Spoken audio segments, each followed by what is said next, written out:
what is SQL Database? I'm going to explain it so simple that developers are going to be like, well, technically, I don't care. Let me explain it so that you understand how to use it when vibe coding any type of software. So if that all sounds good, let's jump in. Oh my gosh, he's going to explain it so simple. Developers are going to get pissed. I don't care. Anyone can code now. Software engineering is dead. All right, SQL Database. What is this? And let's learn why you should even use it when vibe coding applications. First off, what the heck is it? Welcome to Z class. It's literally a spreadsheet, y'all. So if you don't know what a spreadsheet is and I can't help you, you're cooked. In this context, spreadsheet. What does a spreadsheet do? We know a spreadsheet typically has rows and columns. And typically, this is where we store data. For example, column, title. These are titles of books. Row, the underlying title for the book, The Hobbit. So in this context, all you got to think about with an SQL database, it's the same thing, but it's how software organizes and handles this at scale. We're not talking thousands. We're not talking hundreds of thousands. We're talking millions, right? And it can store this in a very effective way. So logically, and that's why you see these little 3 cylinders, it's supposed to like represent like data. Who cares? It's literally just a computer that you rent in Nebraska. That's all a SQL database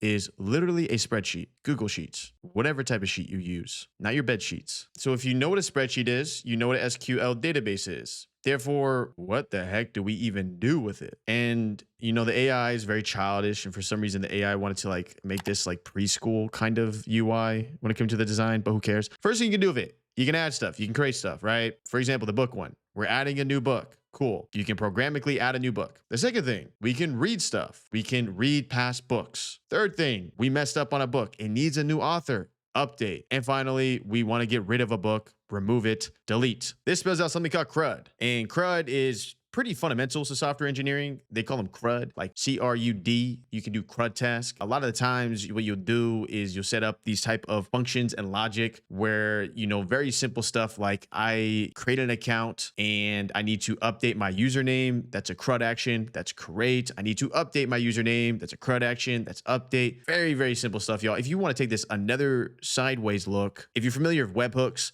I'm passing data, I'm receiving data. It's like one-off actions that you can do thousands, 100,000 times. It's very, very, very, very cheap at scale. I mean, I guarantee you look at any plan, any pricing plan when it comes to CRUD actions, you'll notice that it's like, holy smokes, they're charging me micro pennies type of situation. So that's what we can do with an SQL database. How does it work in action? To put simply, well, first off, think about it over here. You know, when you're using a spreadsheet, how do you use it in action? You know, you do stuff like Command F, you can filter or organize, you can use formulas. We know this, and some of y'all don't know this. Maybe learn how to use a spreadsheet. But the point being is like the human actions here, we can do programmatically here. And we just use code. Select. Where are we selecting from? The books. Where? The price is under $15, and then it shows this relevant data. Idea being here is fundamentally, you don't really need to understand how to build this out because the AI is so good now, you can simply just ask the AI when it's relevant for XYZ reason. So for example, like you're building a filter system for some reason, like you're selling books, you're trying to do Amazon 2.0, like it was the 90s when they started it, okay? But you're trying to do it in 2026. Don't ask me questions why. The point being is you're creating a filter. This would literally be the line of code used to filter out by price. Point being is that what you need to understand is that SQL databases are good because this kind of formula where in a small data set, e.g. you only have maybe 10 books, it might not seem like a big deal, but imagine you had 1 million books and you put that. This is where SQL databases really exceed in its ability to handle that much data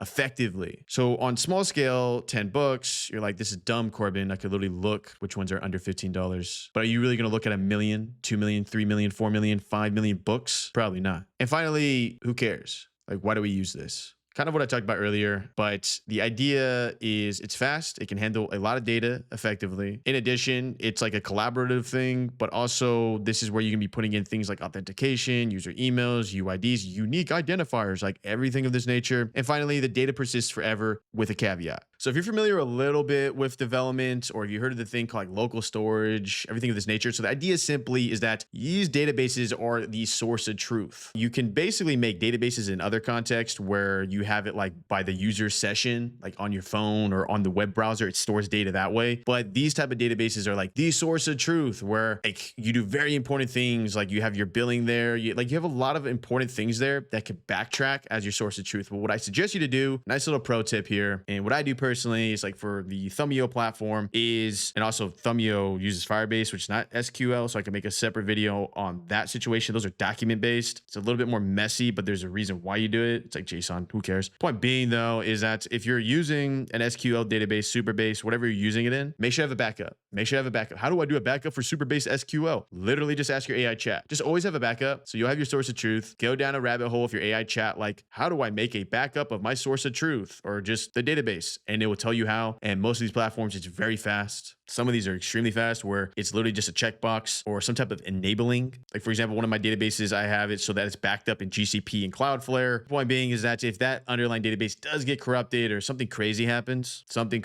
you have a backup, right? Because at the end of the day, it's like insurance. All right, so buy some insurance and it's extremely cheap. Data like this is extremely cheap. Like storing string text is cheap. You start dealing with more cost when it comes to like storing files, like video files, cooked, because you're dealing with gigs. It's dealing with like kilobytes. I like it. That is what an SQL database is. And to put simply, there is a high probability you'll probably need to use one. And all you need to think about is that it is just a simple way to store data. Well, technically, I don't care. So as you know, you saw these videos, make sure you leave a like. I'll see you in the next. Did Corbin just explain what SQL database is? So simple that now you know what an SQL database is type of video?